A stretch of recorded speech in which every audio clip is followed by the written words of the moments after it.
Mistikus Channel. Selamat datang. Vlog Jalan Cinta Sang Sufi. Wali-wali Allah dan karomahnya.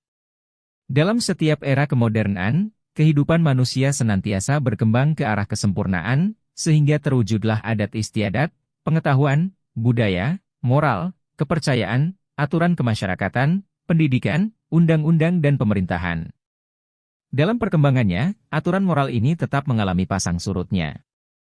Namun, setiap kali mengalami masa surutnya, pasti akan muncul insan-insan yang digelari wali-wali Allah yang senantiasa berjuang untuk mengembalikan nilai moral ke tahap yang tertinggi, sehingga nilai-nilai ini diserapi kembali ke dalam jiwa manusia.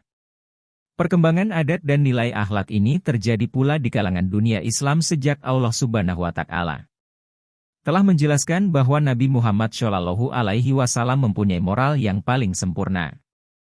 Nabi Muhammad SAW pun mengenalkan dirinya sebagai utusan yang akan menyempurnakan kepribadian moral dan akhlak. Justru itu, Allah Subhanahu wa Ta'ala telah menyeru umat Islam untuk menjadikan Rasul-Nya sebagai insan yang senantiasa dijadikan contoh.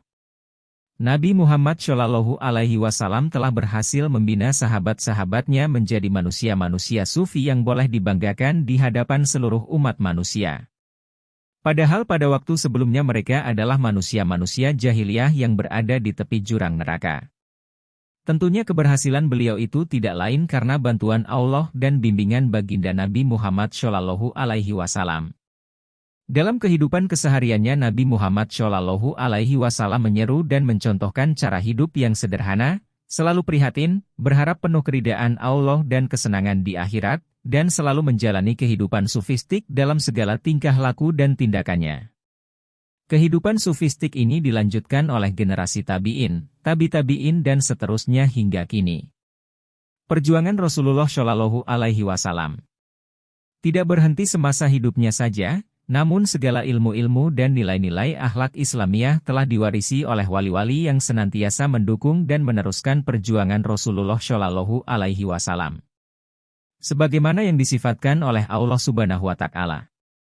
Dalam salah satu hadits qudsi yang berbunyi, "Wali-waliku berada di bawah kubah-kubahku. Tidak ada yang mengetahuinya selain aku." Maka wujudnya para wali-wali Allah tidak dapat dinafikan dan mereka merupakan para kekasih Allah yang terdapat di seluruh pelosok bumi di mana saja terdapat orang yang beriman. Syekhul Islam Ibnu Taimiyah pernah mengingatkan hakikat wujudnya para wali serta karamah mereka sebagaimana tercatat dalam kitabnya Fatwa Ibnu Taimiyah. Wali Allah adalah orang-orang mukmin yang bertakwa kepada Allah. Ingatlah sesungguhnya wali-wali Allah itu tidak ada ketakutan pada diri mereka dan mereka tidak merasa khawatir. Mereka beriman dan bertakwa kepada Allah, bertakwa dalam pengertian mentaati firman-firman-Nya, penciptaannya, izinnya, dan kehendaknya yang termasuk dalam ruang lingkungan agama. Semua itu kadang-kadang menghasilkan berbagai karomah pada diri mereka sebagai hujjah dalam agama dan bagi kaum muslimin. Tetapi karomah tersebut tidak akan pernah ada kecuali dengan menjalankan syariat yang dibawa Rasulullah SAW. Kedudukan wali hanya dapat diberikan kepada orang-orang yang telah nyata ketakwaannya. Sementara orang yang nyata telah melanggar syariah tidak dapat diberikan kedudukan yang mulia ini. Sayangnya, di kalangan manusia, ada orang yang mengaku bahwa dirinya adalah wali dan memperoleh karomah dari Allah. Padahal dalam kehidupannya sehari-hari mereka tidak melaksanakan syariat Islam dengan baik sehingga mustahil bagi Allah untuk memberikan derajat wali kepada orang seperti ini. Yang perlu diwaspadai juga, setan pun dapat membantu manusia untuk mewujudkan keajaiban-keajaiban di mata manusia. Itulah yang dinamakan sihir. Setan pun berupaya membantu seseorang menghilang dirinya dari pandangan orang lain, dan juga memberi maklumat kejadian yang akan datang. Dan inilah yang sering dimanfaatkan oleh orang-orang yang tidak beriman untuk menipu manusia. Maka, penting bagi umat Islam mengetahui juga akan perkara-perkara luar biasa yang wujud di alam ini supaya dapat membedakan antara yang hak dan yang batil. Para wali-wali Allah juga diberi karunia yang luar biasa yang dikenal sebagai karomah. Karomah adalah sesuatu pemberian Allah Subhanahu wa Ta'ala yang sifatnya seakan-akan dengan mukjizat para nabi dan rasul, yaitu mengizinkan melakukan hal-hal yang luar biasa yang diberikan kepada orang-orang yang dikasihinya yang dikenal sebagai wali Allah. Mudah-mudahan dengan pembahasan singkat pengetahuan tentang wali-wali Allah dan karomah mereka ini, pintu keberkahan para wali-wali Allah akan terbuka bagi kita, sehingga dapat kita meningkatkan ketakwaan dan keimanan kita kepada Yang Maha Pencipta. Pengertian wali dari segi bahasa. Wali dari segi bahasa berarti 1. Dekat. Jika seseorang senantiasa mendekatkan dirinya kepada Allah, dengan memperbanyak kebajikan, keikhlasan dan ibadah, dan Allah menjadi dekat kepadanya dengan limpahan rahmat dan pemberiannya, maka di saat itu orang itu menjadi wali. 2. Orang yang senantiasa dipelihara dan dijauhkan Allah dari perbuatan maksiat dan ia hanya diberi kesempatan untuk taat saja. Adapun asal perkataan wali diambil dari perkataan al-wala, yang berarti hampir dan juga bantuan. Maka yang dikatakan wali Allah itu orang yang mendekatkan dirinya kepada Allah dengan melaksanakan apa yang diwajibkan ke atasnya, sedangkan hatinya senantiasa sibuk kepada Allah dan asyik untuk mengenal kebesaran Allah. Kalaulah dia melihat, dilihatnya dalil-dalil kekuasaan Allah. Kalaulah dia mendengar, didengarnya ayat-ayat atau tanda-tanda Allah. Kalaulah dia berbicara maka dia akan memanjatkan puji-pujian kepada Allah. Kalaulah dia bergerak maka pergerakannya untuk mentaati Allah. Dan kalau dia berijtihad, ijtihadnya pada perkara yang mendekatkan diri kepada Allah.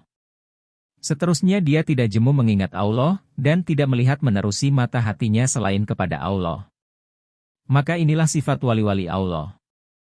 Kalau seorang hamba demikian keadaannya, niscaya Allah menjadi pemeliharanya serta menjadi penolong dan pembantunya. Siapakah yang digelari wali? 1. Ibnu Abbas seperti yang tercatat dalam tafsir Al-Hazin menyatakan, wali-wali Allah itu adalah orang yang mengingat Allah dalam melihat.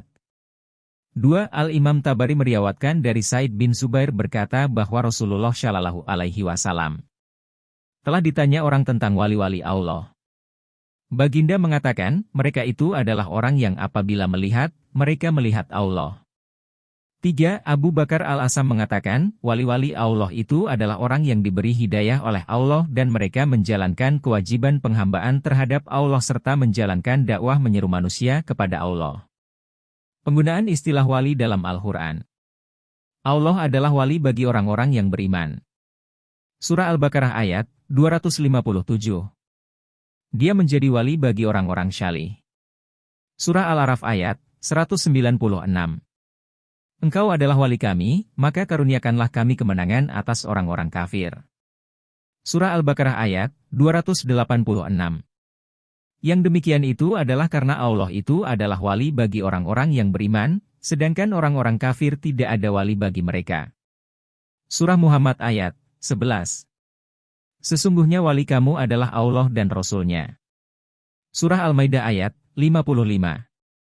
Dari semua ayat itu dapat kita lihat bahwa Allah disebut wali, orang mukmin disebut wali, seorang yang dewasa yang diberi tugas melindungi dan memelihara anak kecil juga disebut wali. Demikian juga orang yang lemah yang tidak dapat mengurus harta bendanya sendiri, lalu dipelihara oleh keluarga yang lain, maka keluarga tersebut itu juga dipanggil wali. Penguasa pemerintah yang diberi tanggung jawab pemerintahan disebut wali. Ayah atau mahram yang berkuasa yang menikahkan anak perempuannya juga disebut wali. Lantaran itu dapatlah kita mengambil kesimpulan makna yang luas sekali dari kalimat wali ini. Terutama sekali artinya ialah hubungan yang amat dekat, karib, baik karena pertalian darah keturunan, atau karena persamaan pendirian, atau karena kedudukan, atau karena kekuasaan atau karena persahabatan yang karib. Allah adalah wali dari seluruh hambanya dan makhluknya, karena dia berkuasa lagi maha tinggi. Dan kuasanya itu adalah langsung. Si makhluk tadi pun wajib berusaha agar dia pun menjadi wali pula dari Allah. Kalau Allah sudah nyata tegas dekat atau karib kepadanya dia pun hendaklah bertakarub, artinya mendekatkan dirinya kepada Allah. Maka timbullah hubungan perwalian yang timbal balik. Segala usaha memperkuatkan iman, memperteguhkan takwa, menegakkan ibadah kepada Allah menurut garis-garis yang ditentukan oleh Allah dan Rasul-Nya, semuanya itu adalah usaha dan ikhtiar mengangkat diri menjadi wali Allah. Segala amal salih, sebagai kesan dari iman yang mantap, adalah rangka usaha mengangkat diri menjadi wali. Dari segi penggunaan, wali pada mafhumnya berarti 1. Seseorang yang senantiasa taat kepada Allah tanpa menodainya dengan perbuatan dosa sedikit pun. 2. Seseorang yang senantiasa mendapat perlindungan dan penjagaan, sehingga ia senantiasa taat kepada Allah tanpa melakukan dosa sedikit pun, meskipun ia dapat melakukannya. Dalil-dalil wujudnya wali Allah dari Al-Quran dan As-Sunnah. Dari Al-Quran. Pertama, ingatlah, sesungguhnya wali-wali Allah itu, tidak ada kekhawatiran terhadap mereka dan tidak pula mereka bersedih hati.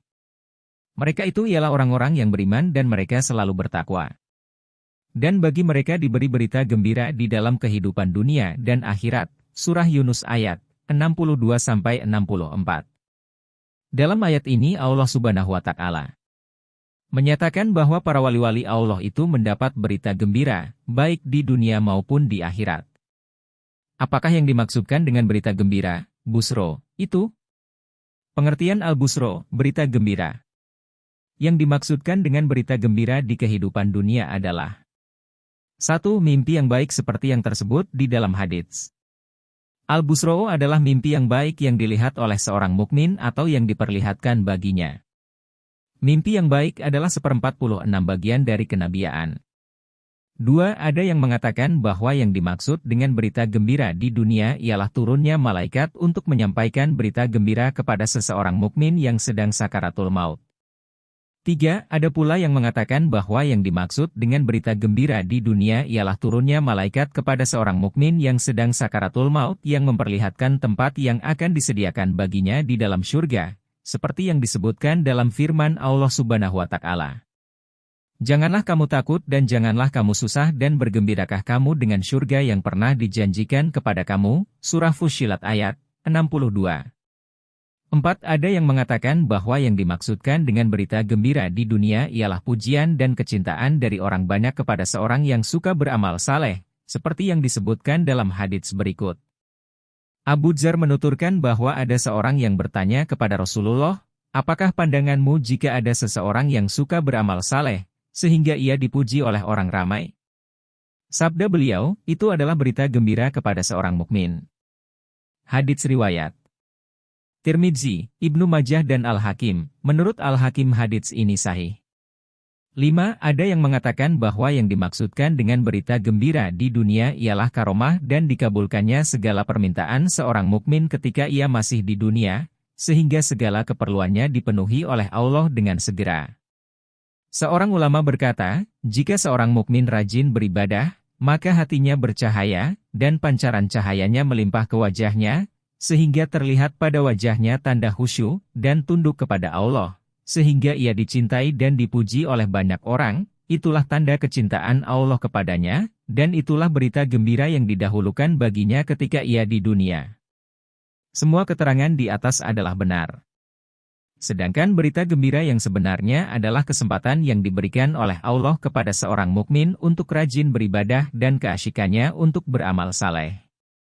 Manakala, yang dimaksudkan dengan berita gembira di akhirat ialah 1. Surga beserta segala macam kesenangannya yang bersifat abadi, seperti yang disebutkan dalam firman Allah yang artinya, yaitu pada hari ketika kamu melihat orang mukmin lelaki dan perempuan, sedangkan cahaya mereka bersinar di hadapan dan di sebelah kanan mereka, dikatakan kepada mereka, pada hari ini ada berita gembira untukmu, yaitu surga yang mengalir di bawahnya sungai-sungai, yang kamu kekal di dalamnya.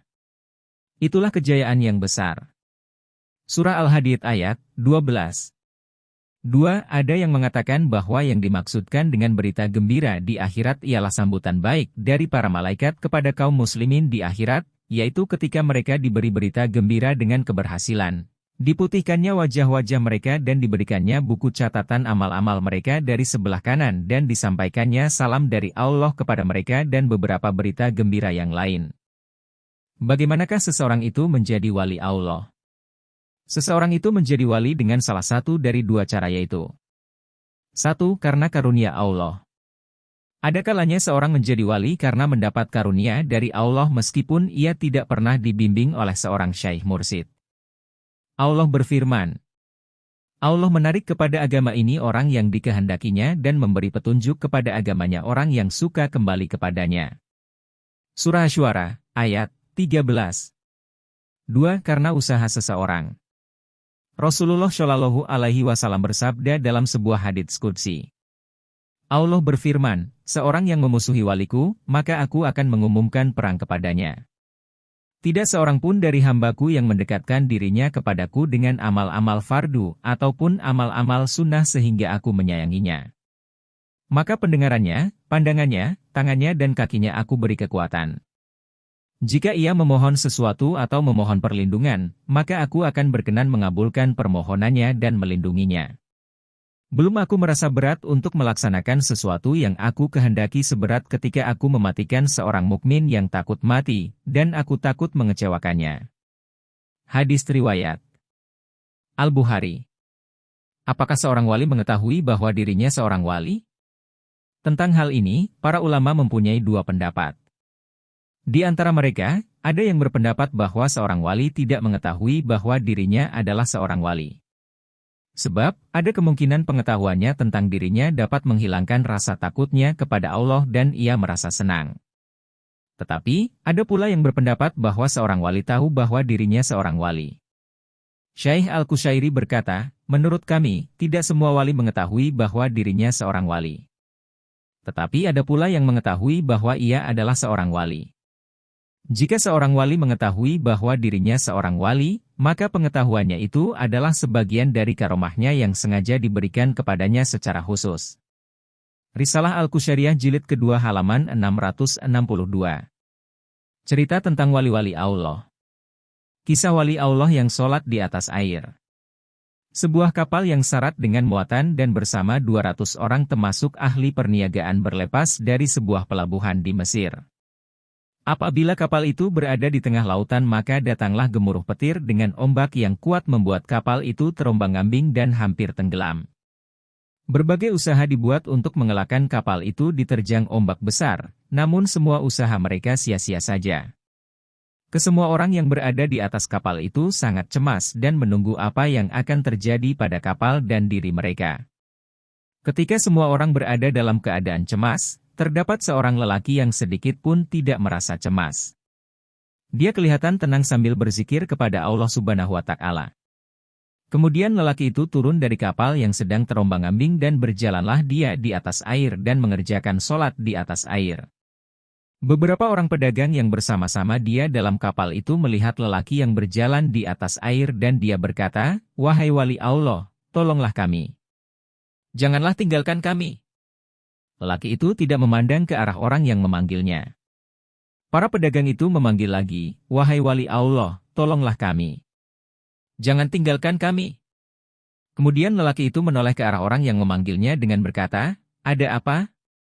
Seolah-olah lelaki itu tidak mengetahui apa-apa. Pedagang itu berkata, "Wahai wali Allah, tidakkah kamu hendak mengambil berat tentang kapal yang hampir tenggelam ini?" Wali itu berkata, "Dekatkan dirimu kepada Allah." Para penumpang itu berkata, "Apa yang mesti kami buat?" Wali Allah itu berkata, "Tinggalkan semua hartamu, jiwamu akan selamat."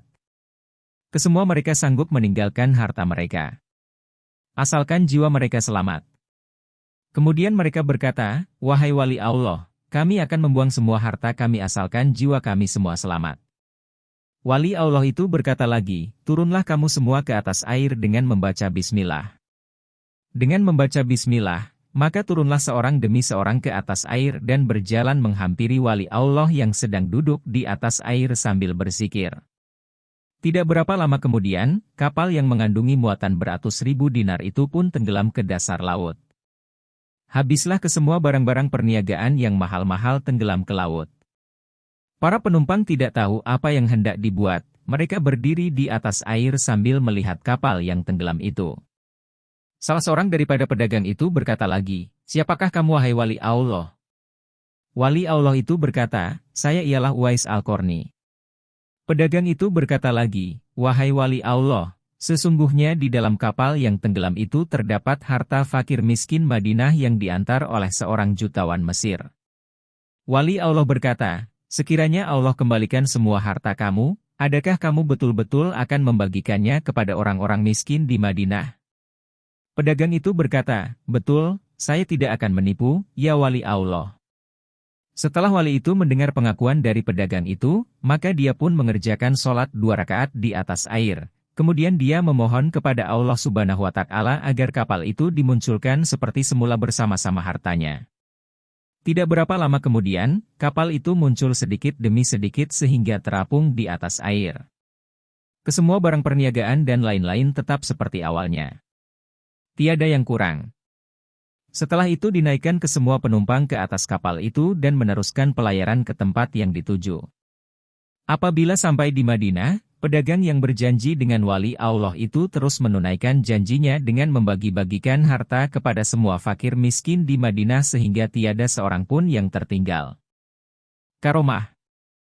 Karomah merupakan perkara luar biasa yang dikaruniakan ke atas ulama atau wali Allah.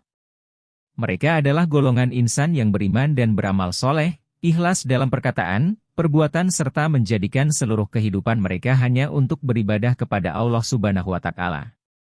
Para kekasih Allah sangat menumpukan seluruh perhatiannya kepada Allah dan Allah pun senantiasa memperhatikannya bahkan menjadikan insan soleh tersebut lebih dekat kepadanya.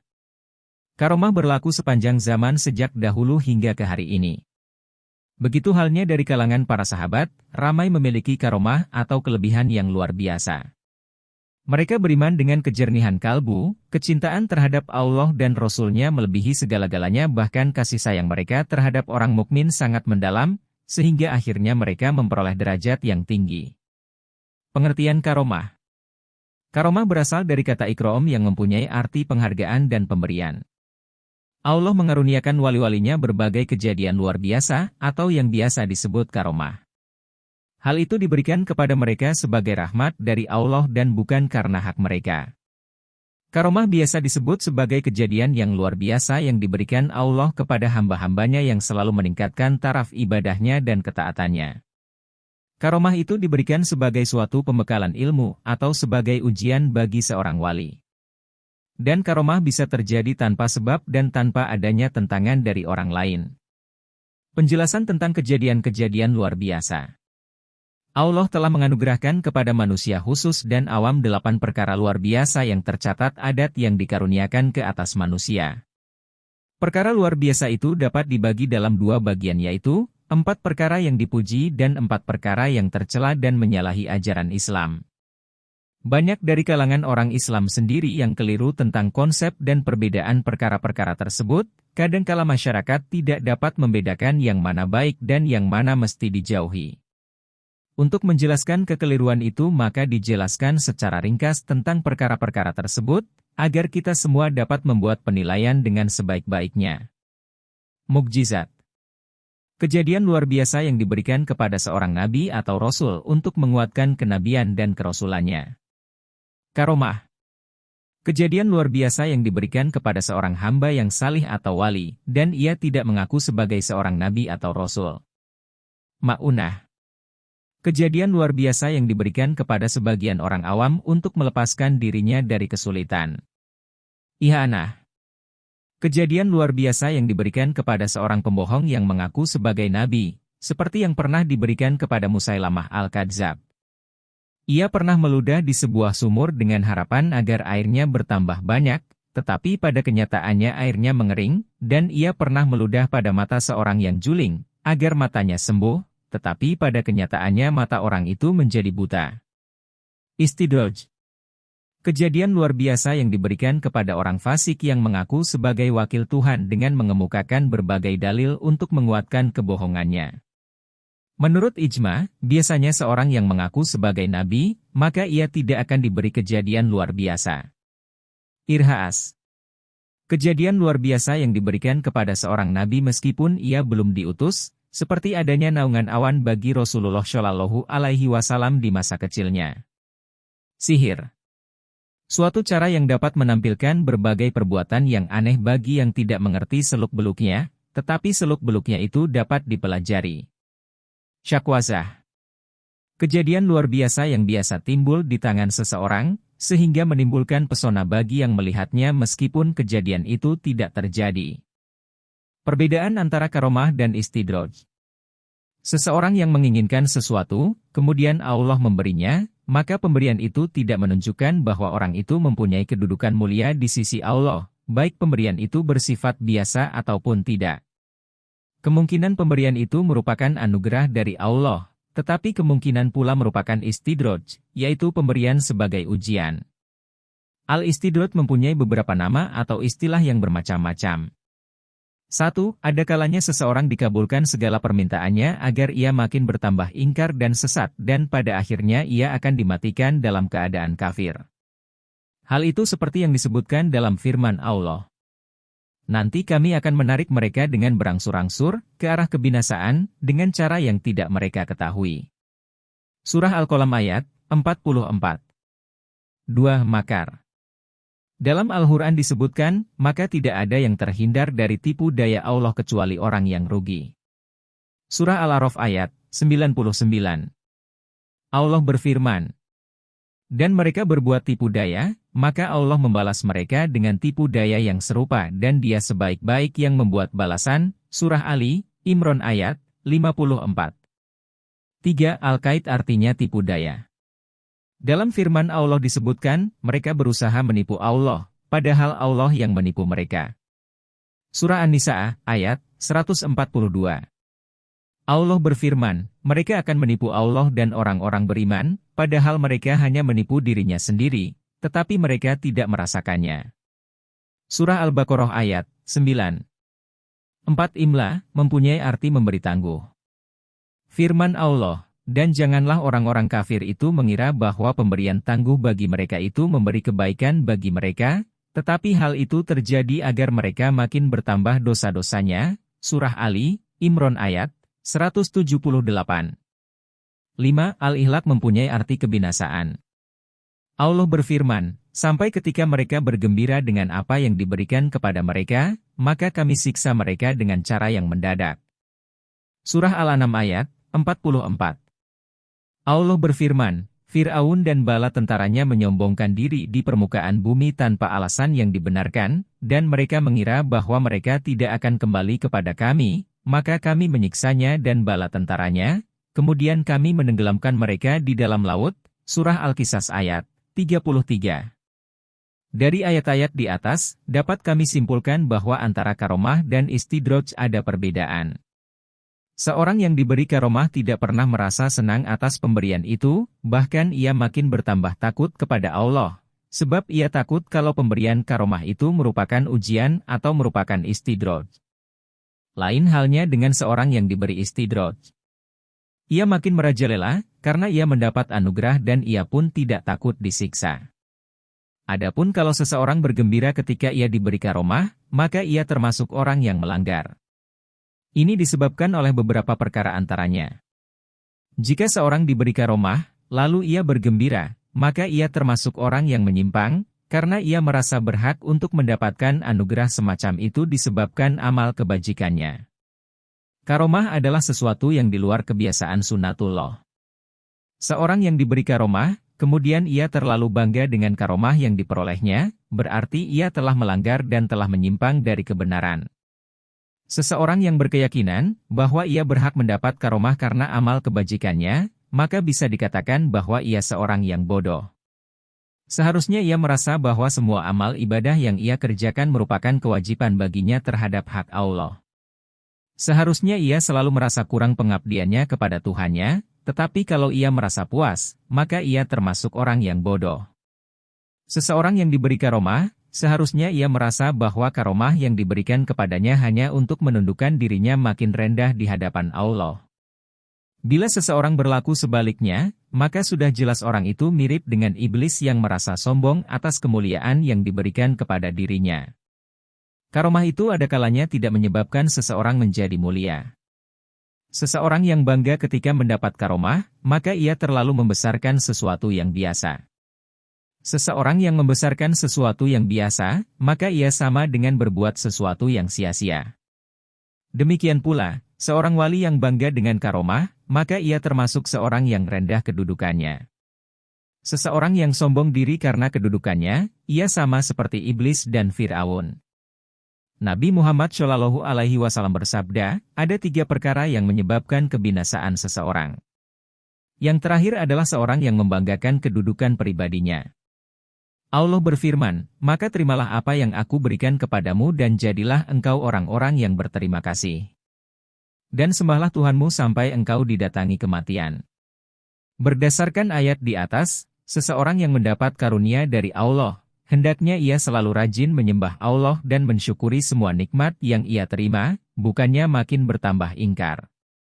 Ketika Nabi Muhammad Shallallahu Alaihi Wasallam diberi pilihan untuk memilih, apakah beliau ingin dijadikan sebagai seorang penguasa dan seorang nabi, ataukah beliau ingin dijadikan seorang hamba dan seorang nabi, maka beliau memilih pilihan yang kedua. Karena itu nama beliau selalu disebut di dalam tasyahud setiap muslim dalam ucapan, wa asyhadu anna Muhammadan abduhu wa rasuluh. Seseorang yang selalu bergaul akrab dengan makhluk, maka ia tidak terlalu akrab bergaul dengan kholiknya. Seseorang yang tidak takut dan tidak bertawakal kepada Allah sudah tentu ia tidak akan menjadi wali, apalagi kalau ia selalu menyandarkan hidupnya kepada dirinya atau kepada orang lain. Jika seseorang dapat mendatangkan satu perbuatan atau kejadian yang luar biasa, pasti ia akan mengikutinya dengan pengakuan bagi dirinya, tetapi ada juga yang tidak. Bagi mereka yang dapat mengikuti dengan pengakuan bagi dirinya dan dapat mendatangkan sesuatu perbuatan atau kejadian yang luar biasa, ada kalanya ia mengaku sebagai Tuhan, atau sebagai nabi, atau sebagai wali, atau sebagai ahli sihir. Dalam perkara ini dapat kita bagi dalam 4 bagian. A. Ada yang mengaku sebagai Tuhan. Ada kalanya orang yang dapat mendatangkan suatu perbuatan atau kejadian yang luar biasa, maka ia mengaku sebagai Tuhan, seperti yang dilakukan oleh Fir'aun dan yang akan dilakukan oleh Dajjal. Dalam keadaan seperti ini sudah jelas bahwa perbuatan orang itu adalah batil. B. Ada pula yang mengaku sebagai nabi. Ini dapat berlaku pada 2 kemungkinan, yaitu ada kalanya pengakuannya itu benar, tetapi ada kalanya pengakuannya itu bohong.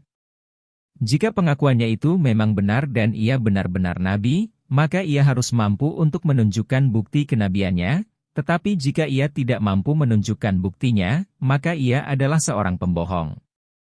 C. Ada yang mengaku sebagai seorang wali. Dalam keadaan seperti ini ada yang boleh melakukannya, tetapi ada pula yang tidak mampu. D. Ada yang mengaku sebagai ahli sihir. Dalam situasi seperti ini ada kalanya orang-orangnya dapat membuktikan kepandaiannya, tetapi kaum Mu'tazilah menolak pendapat ini. Seseorang yang dapat mendatangkan perbuatan atau kejadian yang luar biasa tanpa pengakuan bagi dirinya, ada kalanya ia seorang wali yang diridhoi oleh Allah, tetapi ada kalanya pula ia seorang fasik yang banyak dosanya. Ada pula yang dapat mendatangkan berbagai kejadian luar biasa, tetapi ia tidak termasuk orang yang taat kepada Allah, bahkan orang itu selalu berbuat dosa dan maksiat. Kejadian luar biasa yang ia datangkan itu disebut istidraj, yaitu kelebihan yang diberikan kepadanya, agar dosanya dan kejahatannya makin bertambah dan terus-menerus, seperti yang diberikan kepada iblis dan setan. Tujuan karomah. 1. Dapat menambah keyakinan kepada Allah. 2. Untuk menguatkan kepercayaan masyarakat kepada seorang wali, seperti yang terjadi pada masa-masa terdahulu. Berbeda halnya dengan masa-masa terakhir. Kaum salaf salih tidak pernah memerlukan karomah sedikit pun. 3. Adanya karomah merupakan bukti anugerah atau pangkat yang diberikan Allah kepada seorang wali, agar pengabdiannya tetap istiqomah. Dalil-dalil wujudnya karomah. Andai kata Allah Subhanahu wa Ta'ala tidak mau memperlihatkan karomah bagi seorang mukmin, mungkin karena Allah Subhanahu wa Ta'ala memang tidak ingin melakukannya, atau mungkin juga seorang mukmin itu memang belum pantas mendapatkan karomah. Adapun kemungkinan pertama, dapat memberi penilaian yang tidak baik terhadap takdir Allah Subhanahu wa Ta'ala, tentunya hal itu dapat menyebabkan ingkar kepada zat Allah. Sedangkan kemungkinan yang kedua adalah tak mungkin, sebab hal itu termasuk hal yang batil. Mengetahui zat Allah, sifat-sifatnya, perbuatan-perbuatannya, hukum-hukumnya, nama-namanya, mencintainya, mentaatinya dan senantiasa menyebutnya dan memujinya, tentunya hal itu lebih mulia dari sekedar memberi sepotong roti, menundukkan seekor ular atau seekor singa. Dalil dari Al-Quran. Setiap kali Zakaria masuk untuk menemui Maryam di mihrab, ia dapati makanan di sisinya. Zakaria berkata, "Hai Maryam, dari mana kamu memperoleh makanan ini?"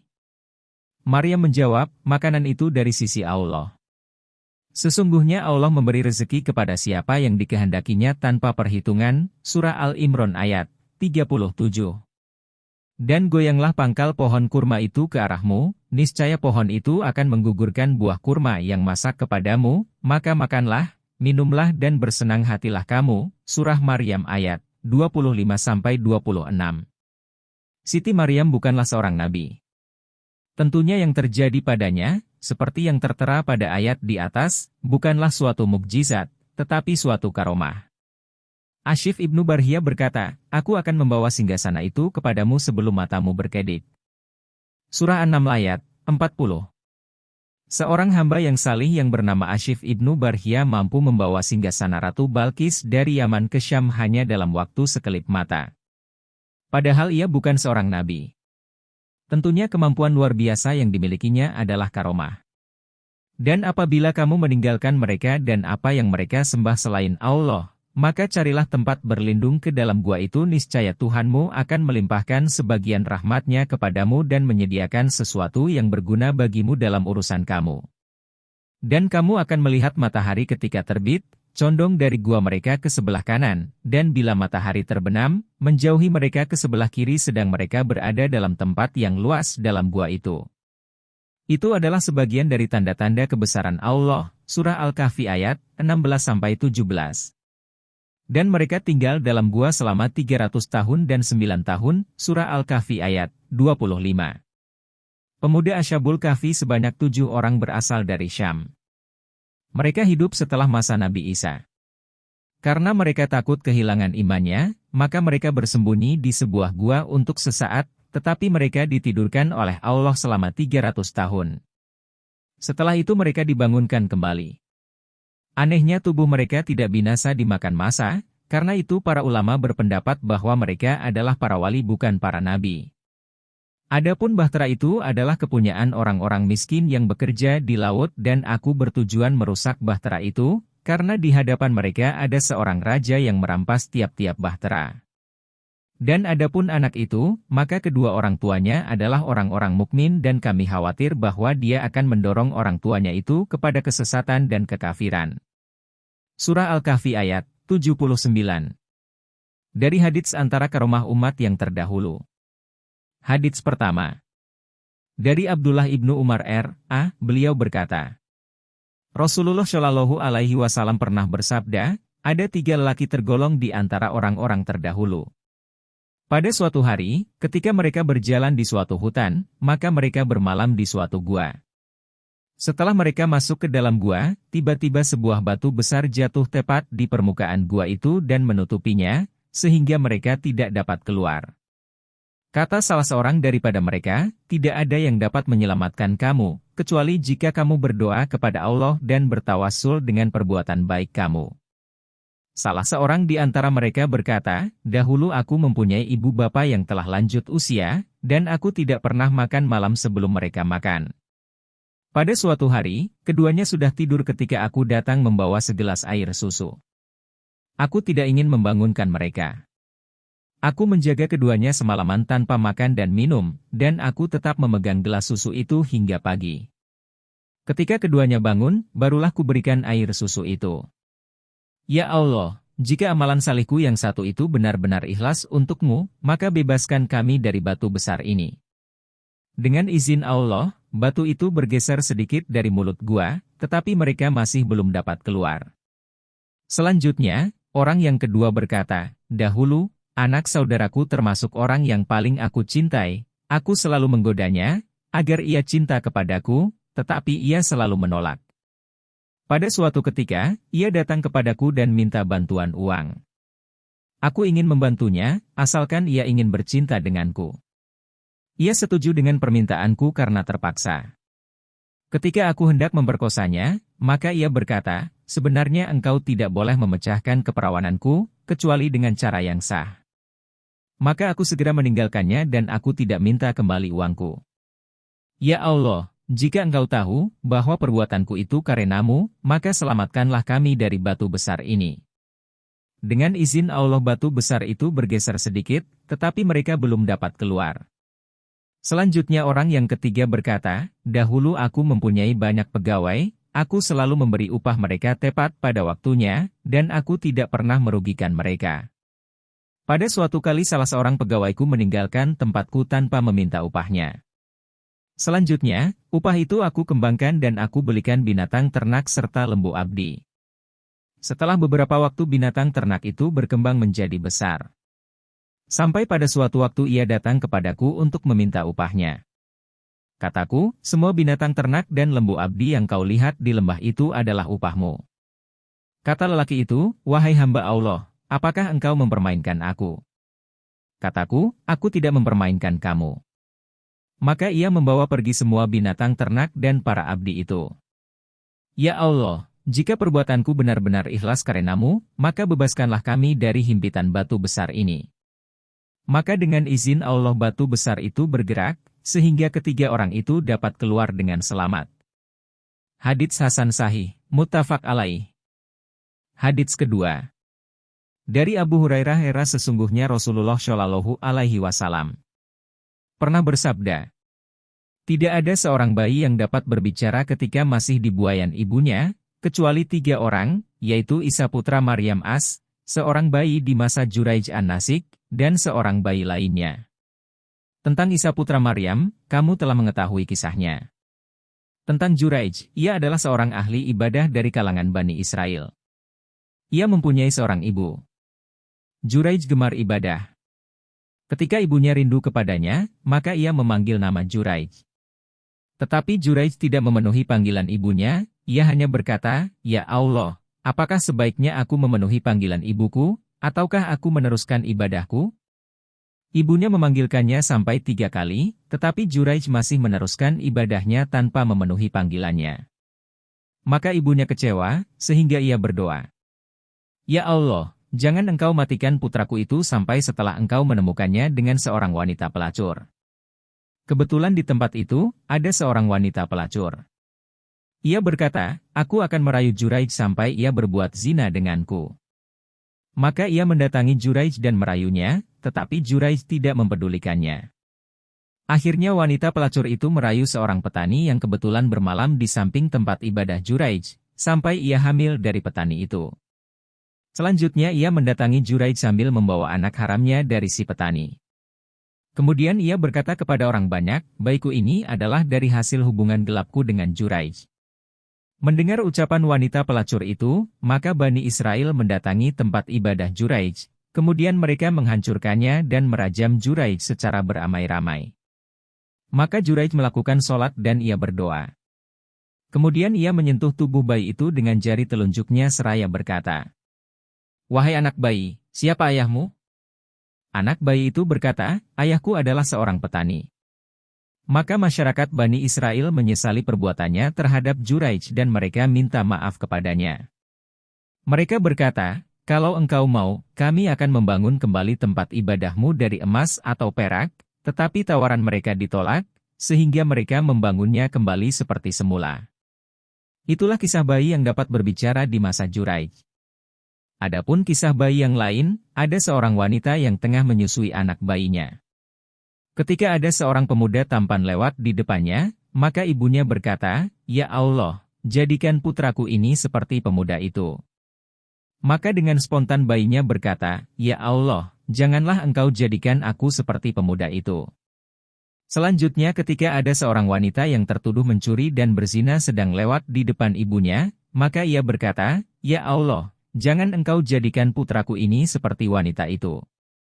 Maka bayinya berkata, ya Allah, jadikan aku sepertinya. Maka ibunya bertanya, mengapa engkau berdoa seperti itu? Bayinya berkata, pemuda tampan yang lewat di sini tadi adalah seorang yang bengis dan kejam dan aku tidak ingin menjadi sepertinya. Adapun si wanita yang dituduh sebagai pencuri dan pelacur, sebenarnya ia bukan pencuri maupun pelacur, dan ia hanya berkata, aku hanya pasrahkan diriku kepada Allah. Hadis riwayat Bukhari dan Muslim.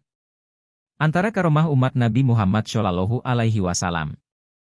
Pertama, dari Abu Said Al-Hudri, beliau berkata, pada suatu malam ketika Usaid Ibnu Hudair sedang membaca Al-Quran di pekarangan rumahnya, tiba-tiba kudanya melonjak-lonjak, sampai ia menghentikan bacaannya. Kemudian ketika ia melanjutkan bacaannya lagi, anehnya, kudanya melonjak-lonjak lagi, sampai ia menghentikan bacaannya. Kata Usaid, maka aku takut kalau kudaku menginjak Yahya, putraku. Ketika aku berdiri, tiba-tiba aku lihat di atas kepalaku ada naungan cahaya dan ia membumbung ke atas lambat-lambat sampai menghilang dari pandanganku. Kedua, dari Aisyah R.A., beliau berkata, Abu Bakar As-Siddiq pernah memiliki 20 gantang buah kurma yang diberikan kepadaku.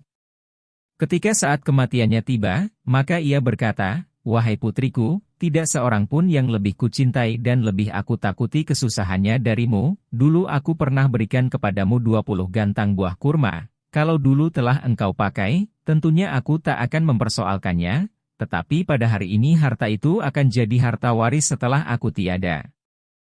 Harta itu boleh engkau bagi dengan kedua saudara lelakimu dan kedua saudara perempuanmu, bagilah harta waris itu menurut hukum Kitabullah. Kata Aisyah, maka aku berkata, wahai ayah, kami tidak keberatan untuk membaginya, tetapi putrimu hanya Asma dan aku, maka siapakah putrimu yang lain? Kata Abu Bakar, kini ia masih dalam perut ibunya, yaitu Habibah binti Harijah ibnu Zaid, kulihat, ia adalah perempuan. Setelah ia wafat, memang benar yang lahir adalah anak perempuan, ia diberi nama Ummu Kaltsum binti Abu Bakar. Hadis riwayat Malik dalam kitab Al-Muwatta. Bagaimana terjadinya karomah? Tingginya kemauan seorang wali untuk mengabdikan dirinya kepada Allah, ada kalanya menyebabkannya diberi karomah oleh Allah. Tetapi ada kalanya juga tidak.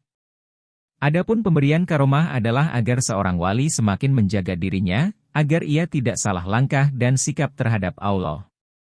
Jiwa manusia, meskipun ia tetap satu, tetapi berbeda dalam penghususannya. Setiap jiwa mempunyai penghususan tersendiri yang tidak dimiliki oleh lainnya. Jadi penghususan masing-masingnya adalah fitrah. Jiwa para nabi mempunyai penghususan tersendiri yang mampu mengenal Allah dengan sepenuhnya dan mampu berbicara dengan para malaikat, karena telah mendapat izin dari Allah. Pokoknya kemampuan mereka adalah karunia ilahi dan bantuan Rabbani. Muqaddimah Ibnu Khaldun, jilid ketiga halaman 1148. Dalam hal ini, Ibnu Khaldun pernah berkata, jiwa para aulia mempunyai pengaruh yang erat dengan alam semesta dan hal itu merupakan bantuan dari Allah yang disesuaikan dengan kejernihan jiwa, kekuatan iman, keteguhan mereka dengan agama Allah, sehingga seorang wali tidak akan berbuat apapun, kecuali setelah mendapat perintah atau restu dari Allah. Kalau ada di antara mereka yang berbuat sesuatu tanpa izin dari Allah, maka karomahnya segera ditarik oleh Allah. Muqaddimah Ibnu Khaldun jilid ketiga halaman 1148. Jenis-jenis karomah. 1. Pemberian. Karomah jenis ini, termasuk karomah yang tertinggi, sebab terjadinya karena pemberian Allah kepada seorang tanpa diminta lebih dulu. 2. Usaha sendiri.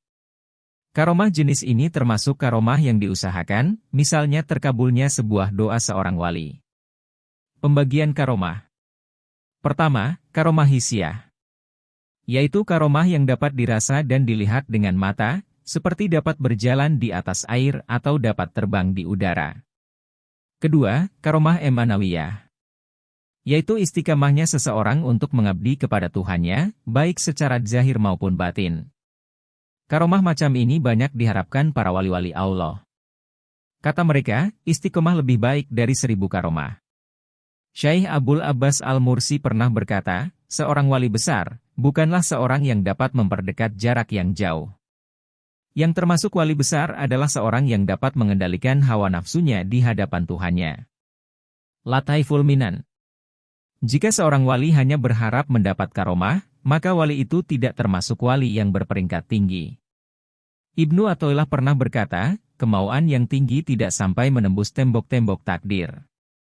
Syarah Al-Hikam. Maksud ucapan itu adalah karomah tidak akan bertentangan dengan ketetapan takdir. Sebab, semua yang terjadi di alam semesta, baik yang biasa maupun yang luar biasa sumbernya dari takdir Allah Subhanahu wa Ta'ala. Pada umumnya, kemauan seorang wali tidak akan bertentangan dengan takdir Allah. Abu Hurairah menyebutkan bahwa Rasulullah Shallallahu Alaihi Wasallam bersabda, ada kalanya seorang hina yang biasa ditolak bila mengetuk pintu orang, namun jika ia berdoa, pasti terkabul. Hadis riwayat Muslim. Di lain kesempatan Rasulullah Shallallahu Alaihi Wasallam bersabda, takutlah kamu dengan firasat seorang mukmin, sesungguhnya ia melihat dengan cahaya Allah. Hadis riwayat Tirmidzi, Tabrani, Ibnu Adi dan An-Najjar di dalam kitab At-Tarikh. Contoh-contoh karomah. 1. Dapat menghidupkan mayat. Imam Ta'jus-Subki memberi contoh karomah Abi Ubaid al-Busri. Beliau pernah berdoa kepada Allah agar kudanya yang mati di tengah medan perang dihidupkan kembali. Doa beliau terkabul dan kuda Abi Ubaid akhirnya hidup kembali. Pernah Mifraj ad-Damamini berkata kepada anak burung yang telah dipanggang, terbanglah wahai burung dengan izin Allah. Ucapan beliau terkabul dan burung itu hidup kemudian terbang. Syekh Ahdal pernah memanggil kucing yang telah mati. Akhirnya kucing itu hidup dan datang kepada Syekh Ahdal. Syekh Abdul Qadir Al-Jailani pernah berkata kepada seekor ayam yang baru dimakan dagingnya, hai ayam hiduplah kau dengan izin zat yang dapat menghidupkan tulang belulang. Dengan izin Allah, tulang belulang tersebut berubah wujudnya menjadi ayam kembali. Pernah Abi Yusuf Dahmani berkata kepada seorang mayat, hai fulan, hiduplah dengan izin Allah. Ucapan beliau terkabul sehingga mayat itu hidup kembali selama beberapa waktu. Imam Subki pernah bercerita, aku pernah dengar kisah Syekh Zainuddin Al-Faruqi Asy-Syafi'i, bahwa pada suatu hari ada seorang anak kecil jatuh dari atap rumahnya lalu mati. Ketika Syekh Zainuddin melihat kejadian itu, beliau berdoa kepada Allah. Maka dengan izin Allah, anak kecil yang mati itu hidup kembali. Selanjutnya Imam Subki berkata, sesungguhnya kejadian semacam itu tidak terhitung banyaknya. Dan aku yakin benar adanya karomah seperti itu. Hanya saja yang belum pernah kudengar adanya seorang wali yang dapat menghidupkan orang mati yang telah lama atau yang sudah menjadi tulang belulang. Yang kami dengar hanyalah pada diri sebagian nabi di zaman dulu. Dan itu pun merupakan suatu mukjizat baginya. Bukan termasuk jenis karomah. Yang mungkin terjadi pada diri seorang nabi terdahulu adalah menghidupkan suatu kaum yang telah mati beberapa abad, kemudian mereka dihidupkan. Dengan izin Allah kaum itu hidup selama beberapa waktu. Yang tidak mungkin terjadi di masa ini adalah adanya seorang wali yang menghidupkan Imam Syafi'i atau Abu Hanifah, kemudian keduanya dapat hidup lama dan bergaul dengan masyarakat seperti pada waktu sebelumnya. 2. Berbicara dengan orang mati. Jenis karomah seperti ini lebih banyak dari jenis karomah di atas. Tentang hal ini Imam Subki memberi contoh karomah Syekh Abu Said Al-Haras dan karomahnya Syekh Abdul Qadir Al-Jailani. Dan kisah karomah ayahnya, Syekh Taqiyuddin As-Subki. 3. Berubahnya sesuatu menjadi bentuk yang lain. Jenis karomah ini pernah terjadi pada diri Syekh Isa Al-Hata'ar Al-Yamani. Disebutkan bahwa ada seorang ingin menguji karomah Syekh Isa Al-Hattar. Ia menyuruh pelayannya membawa 2 botol minuman keras kepada beliau.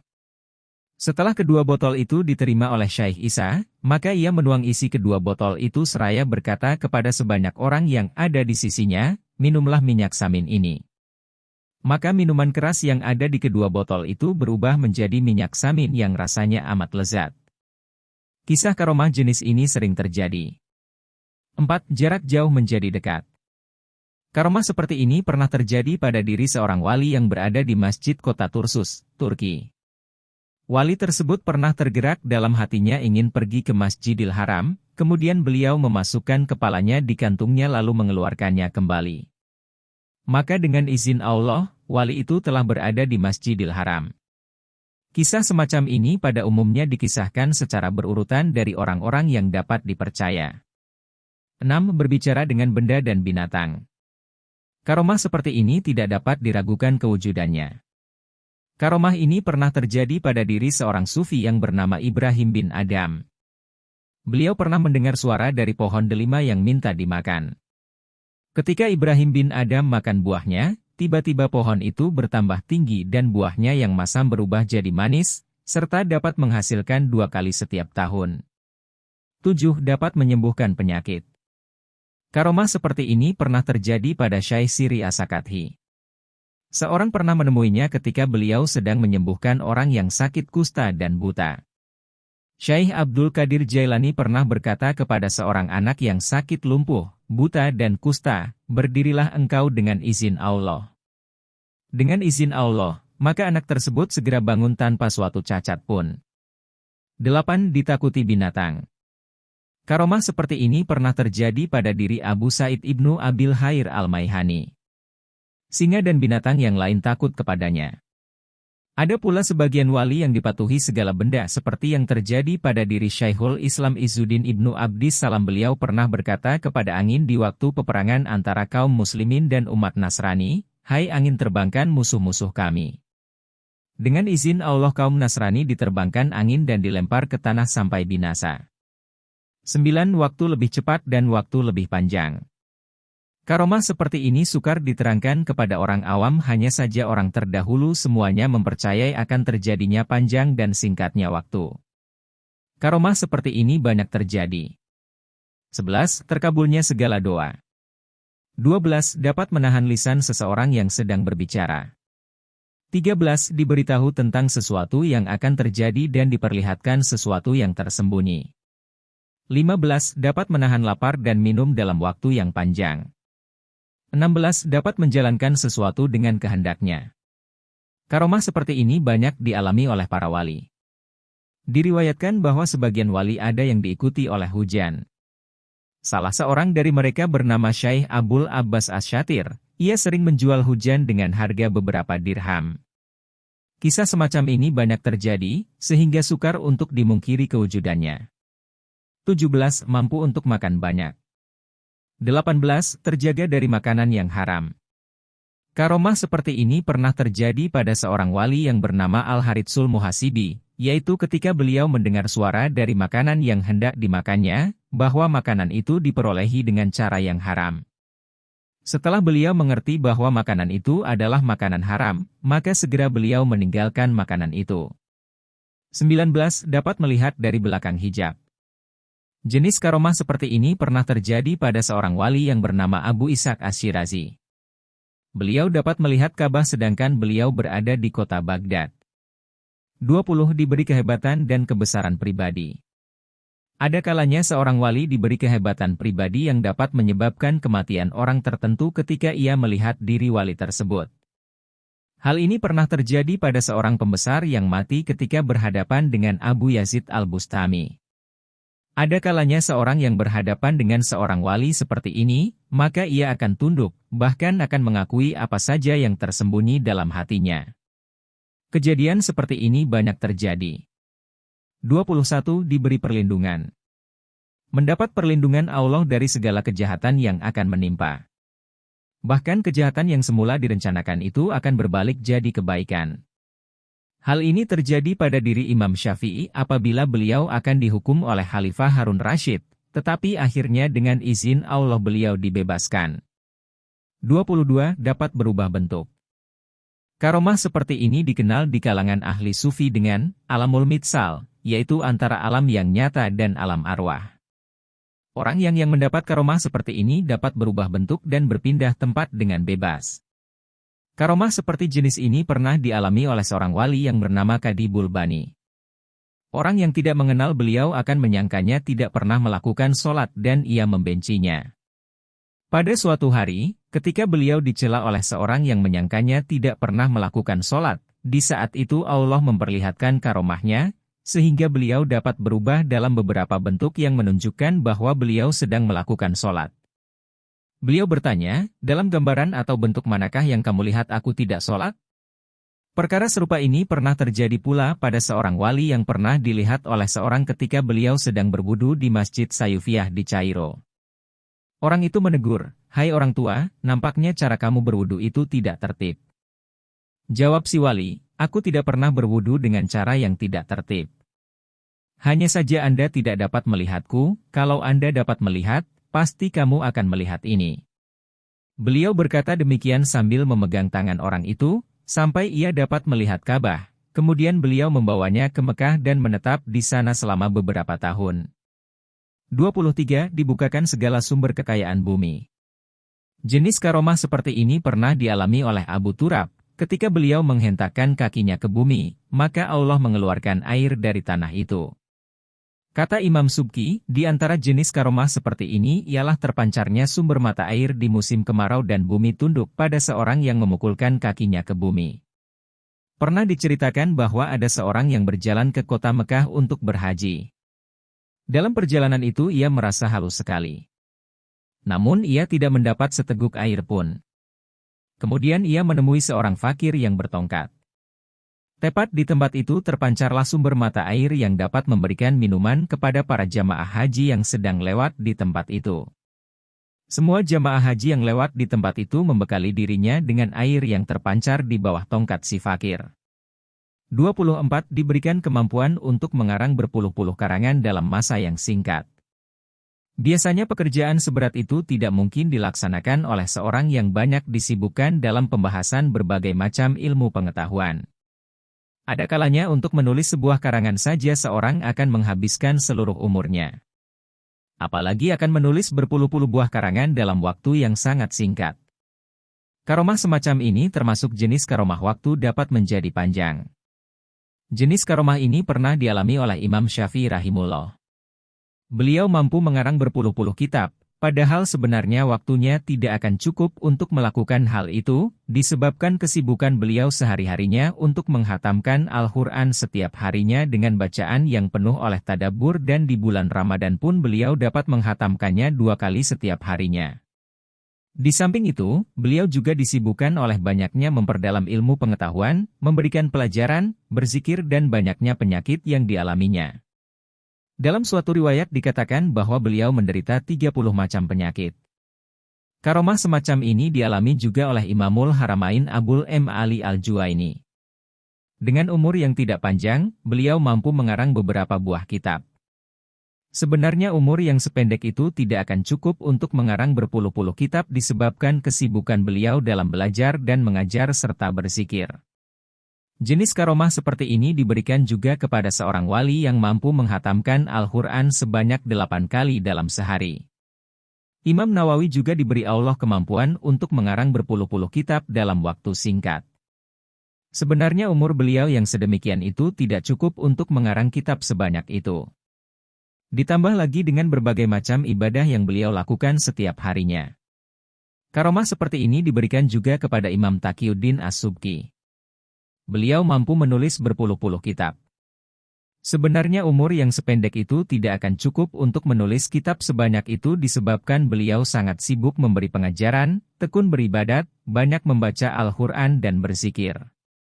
Sebenarnya jika kita hitung pekerjaan besar yang dikerjakannya dengan umurnya yang singkat, pasti tidak cukup untuk memenuhi sepertiganya, namun Allah memberinya barakah dalam umur, sehingga beliau dapat merampungkan segala tugas besar dipikulnya.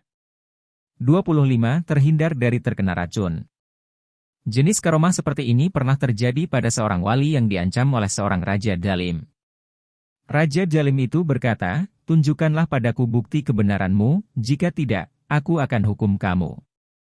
Pada waktu itu si wali melihat dekatnya kotoran unta. Maka ia berkata, "Lihatlah itu." Tiba-tiba kotoran unta itu jadi sebungkal emas. Kemudian ia melihat sebuah tempat air yang tidak ada airnya. Si wali itu melemparkan tempat air yang kosong itu ke udara. Ketika tempat air itu jatuh tiba-tiba telah berisi air penuh dan tempat air itu terjungkir. Namun air yang di dalamnya tidak tertumpah setitik pun. Melihat kejadian tersebut raja itu hanya berkata, "Ini hanyalah perbuatan sihir belaka." Kemudian raja memerintahkan untuk melemparkan si wali ke dalam api yang bernyala-nyala. Tidak lama si wali tersebut segera keluar dan menarik putra raja yang masih kecil ke tengah api yang sedang menyala. Melihat kejadian ini raja hampir jadi gila, karena putra satu-satunya diseret ke tengah api yang sedang menyala.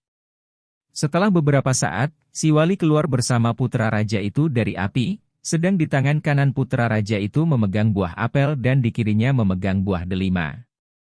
Raja bertanya pada putranya, "Wahai putraku, dari mana kamu tadi?"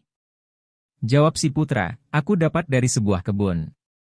Mendengar keterangan putra raja itu, para pembesar kerajaan hanya berkata, itu hanyalah suatu sihir belaka. Kemudian raja berkata kepada si wali, jika kamu dapat minum racun ini, aku akan percaya padamu. Setelah itu, si wali minum racun itu. Namun ia tidak mati, hanya bajunya saja yang koyak. Kemudian ditambah lagi meminum racun. Setiap kali minum racun ia tetap hidup, hanya bajunya saja yang koyak-koyak. Pada terakhir kali ketika ia diberi minuman racun lagi, bajunya tidak koyak dan ia pun selamat. Di antaranya pula ada yang dibukakan baginya alam gaib di hadapan pandangan matanya, sehingga ia dapat melihat apa saja yang terselubung di balik dinding, bahkan ia dapat mengetahui apa yang dilakukan oleh orang di rumahnya. Di antaranya pula ada yang diberi karomah kasyaf.